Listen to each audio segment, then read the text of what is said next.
Hyderabad మలక్పేటలోని gold shop లో పట్టపగలే చోరీ జరిగింది. గుర్తు తెలియని ముగ్గురు వ్యక్తులు షాపు యజమానిపై కత్తులతో దాడి చేసి దోపిడీకి పాల్పడ్డారు. తీవ్రంగా గాయపడిన యజమాని కొడుకు ఆసుపత్రిలో చికిత్స పొందుతున్నాడు. అక్బర్ చౌరస్తాలో ఉన్న రిష్వా జ్యువెలరీ షాపులోకి ముగ్గురు వ్యక్తులు బైక్ పై వచ్చి షాపులో ఉన్న రెహమాన్ అనే వ్యక్తిపై కత్తులతో దాడులకు పాల్పడ్డారు. తీవ్రంగా గాయపడిన అతన్ని ఆసుపత్రికి తరలించారు. చోరీ ఎంత మేరకు జరిగిందనేది పోలీసులు ఆరా తీస్తున్నారు.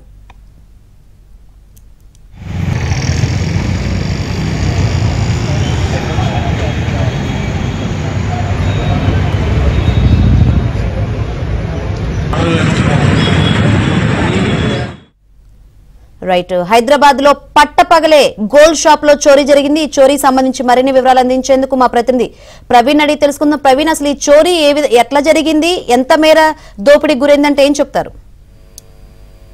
మలక్పేటలోని అక్బర్ బాగ్ లో కిత్వా జ్యువెలరీ షాప్ లో ఒక్కసారిగా దోపిడీకి పాల్పడినటువంటి సంఘటన వెలుగు చూసిందని చెప్పుకోవచ్చు. పట్టపగలు దారుణంగా లోపలికి ఎంటర్ అయిన తర్వాత దాడి చేసినటువంటి సంఘటన.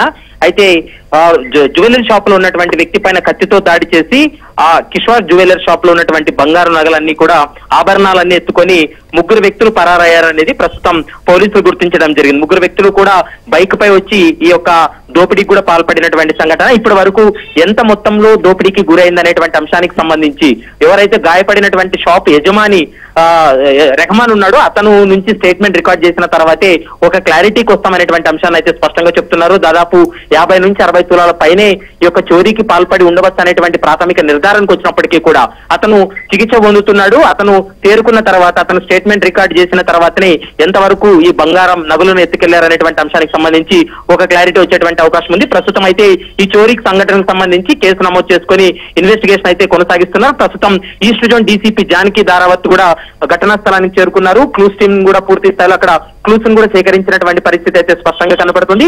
మరి కొద్ది సేపట్లోనే ఈ సంఘటనకు సంబంధించి నిందితులు పాత నేరస్తులా లేకపోతే ఎవరనేటువంటి అంశానికి సంబంధించి కూడా పూర్తి స్థాయిలో ఒక నిర్ధారణకు వచ్చేటువంటి అవకాశం ఉంటుంది. ఈ ఎపిసోడ్ చూస్తే ఖచ్చితంగా వీళ్ళు రెక్కి నిర్వహించిన తర్వాత పట్టపగలు ఎవరు లేని సమయంలో కేవలం యజమాని మాత్రమే ఉన్నటువంటి సమయాన్ని చూసే ఈ యొక్క దోపిడీకి కూడా పాల్పడ్డారు అనేటువంటి అంశాన్ని అయితే పోలీసులు అయితే స్పష్టంగా చెప్తున్నారు. శంకరి. రైట్ ప్రవీణ్.